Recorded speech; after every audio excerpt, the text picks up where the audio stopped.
I broke a child's headphones today.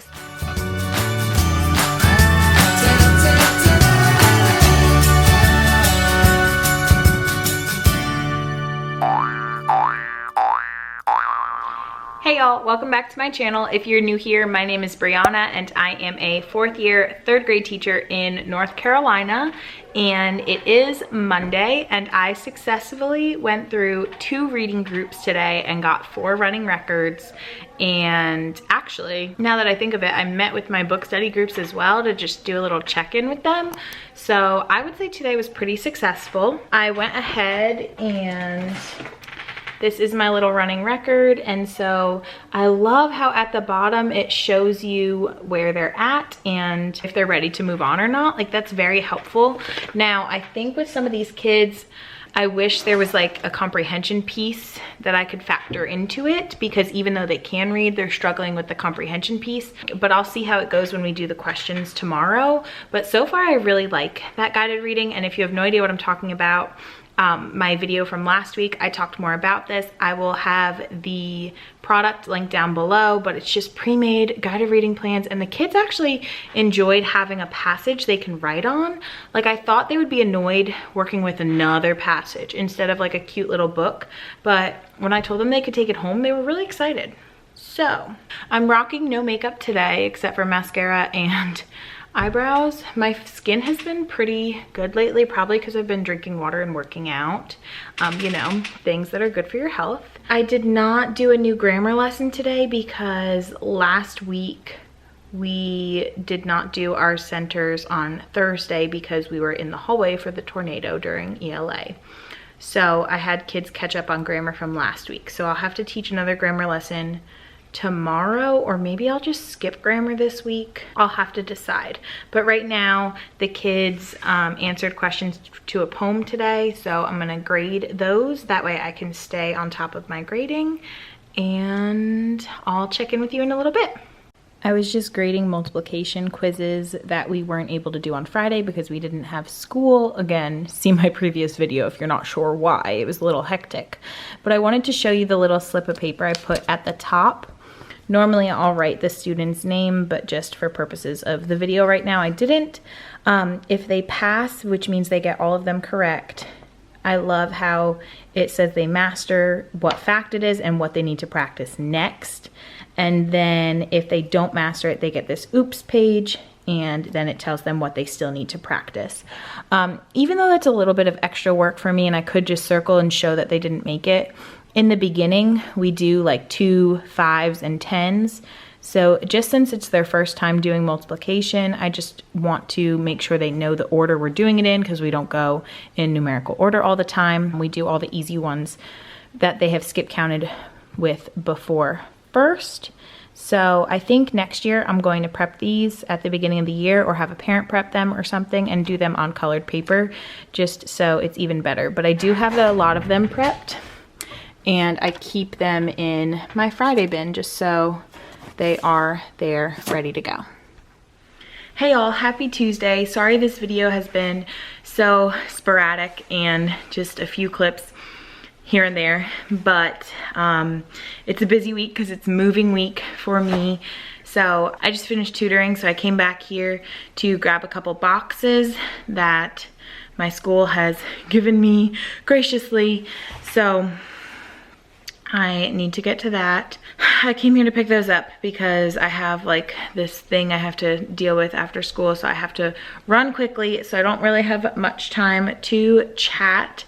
But today was a day full of reading. We were just behind on a few lessons since we didn't have school half a day Thursday and Friday last week. So I wanted to catch them up, and then they had a test. So I wanted to do all that fun stuff before. I did a Nearpod, which was really, really cool. Basically what a Nearpod is whatever is on your screen that you would be showing on the smartboard or the projector. When you swap slides, it swaps slides on the kids' Chromebooks, so they can follow along with you with the screen in front of them, and then they can interact with it. So instead of having a passage just on the board where we can use our smartboard markers and underline and find our text evidence and whatnot, they were able to do that on their Chromebooks, and then I displayed each student's text evidence on the board so we can see that it was similar. So that was really neat, and it was different, and they liked it. And I think I want to try to do one for math because I can collect their data and it's a quick formative assessment. So I'm going to see if I can do one of those maybe next week. I broke a child's headphones today, so I actually need to email his parents, but I went to put them on my head because he said the sound wasn't working, and it didn't just like pop out, like it broke. Sorry, it's not gonna focus. It snapped, and he like acted very calm about it, but he was definitely upset. So I have to let them know that I'm gonna try to fix them, and if they don't fix, then I will definitely purchase him some new ones. Hopefully they were cheap, because you know, your girl ain't trying to buy headphones right now, and I'm sure his parents will be like, oh, don't worry about it, we'll send in some, but you never know. So that is that. I just wanted to check in with y'all because my vlog from last week finally went up, and one of you commented it and you were like, I love your daily check-ins, and that just like makes me happy because I feel like I'm just rambling, but if it's good information, like that makes me happy. I had a safety meeting after school today, which took up all my time, so I wasn't able to do anything in my classroom after school today. And what do you call it? We talked about like everything that went wrong during the tornado drill, everything that went right, what we need to plan to change in the future. And it was just a lot, and I'm just feeling very overwhelmed lately with moving and everything. So I'm gonna head out, go to my appointment, and do what I need to do. But I will see you guys tomorrow. My mom's coming, so I also have robotics after school, so I probably won't be vlogging, but I mean, I'll check in when I can. Also, I just wanted to mention that my writing tower is everything. Like, I can quickly see who is still drafting and who is ready to move on, and I can use this as like a parking lot. So if they're done and they're ready for me to check their work, they can put their book in there, and so instead of putting their names on something, it's right there. I love it. All right, I'll see you tomorrow. Good morning, happy Wednesday. It is just about 6:30 and I'm at school. I'm alive, I'm awake, I showered this morning, I did my makeup, I woke up at 5.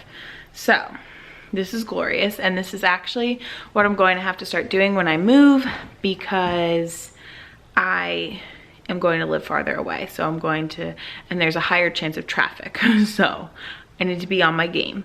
But I came in early because my kids are starting their dream house projects today in math for area, and I'm changing it up a little bit. I bought a little bit of a different product on TPT with furniture, so I need to print that out for my kiddos. But the first thing I need to do, I have robotics after school, so I need to go plug in my robots.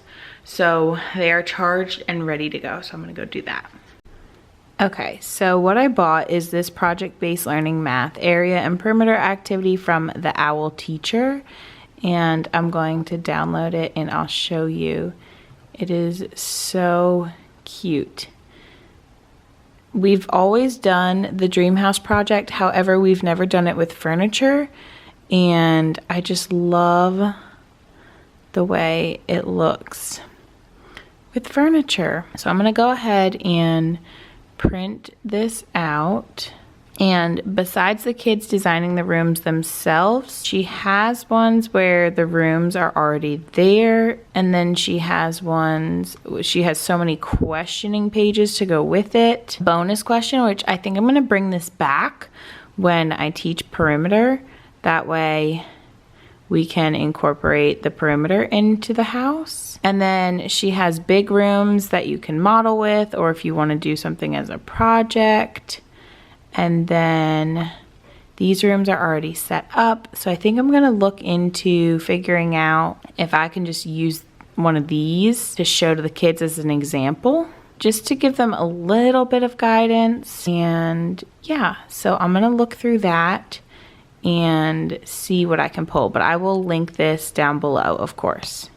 So there's 3 pages of questions. I know this is a color copy and this is a black and white copy, but it's in here 3 times, and I'm trying to figure out the difference, but I really don't even think there's a difference. I think it's the same page. So there's that. I think I'm gonna go ahead and run copies of this for my kids because I have this one. This is the one we used in the past, but as you can see, it's like cut off. It's just not working out right now. Grid paper. Also, this grid paper is a little bit bigger, and if I use the question set that's in here, it talks about the total area of this. So since it already has that number, I'm gonna go run this, and then I'm keeping all of these as examples. So I'm gonna show the kids this. That way they get some ideas of rooms.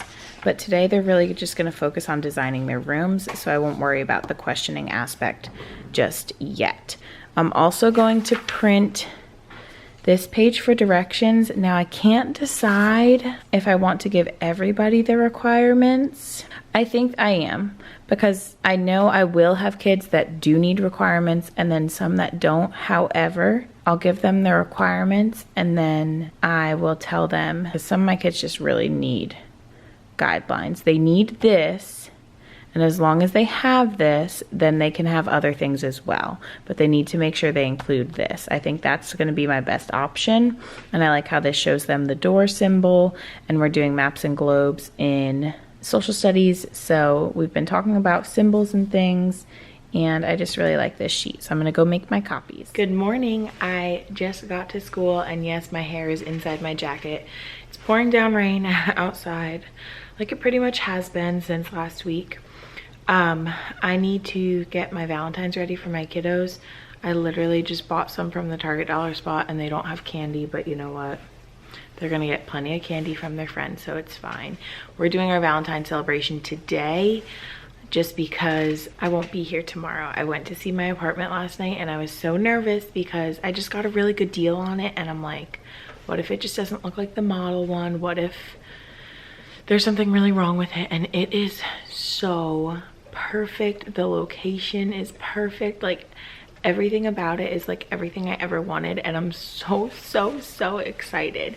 So my mom got here safely from New Jersey, which is awesome, and we moved a few boxes in last night that I had already packed. So I'm so excited. It's so beautiful. So I'm gonna get my Valentines ready, and then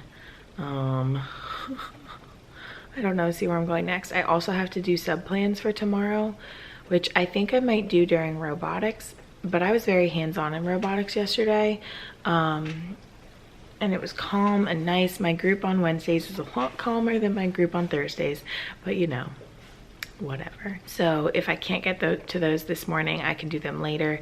I have a meeting with my principal after robotics because he came and observed me the other day, so I have to get all that done before I can go back and help my mom. Luckily, she's like painting my big pink wall that I usually sit in front of, my couch.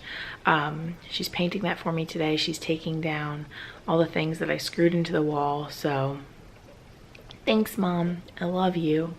Yeah, I left my hair in because I'm gonna go get coffee. So I'm gonna do all those things because I also tutor this morning, so here we go.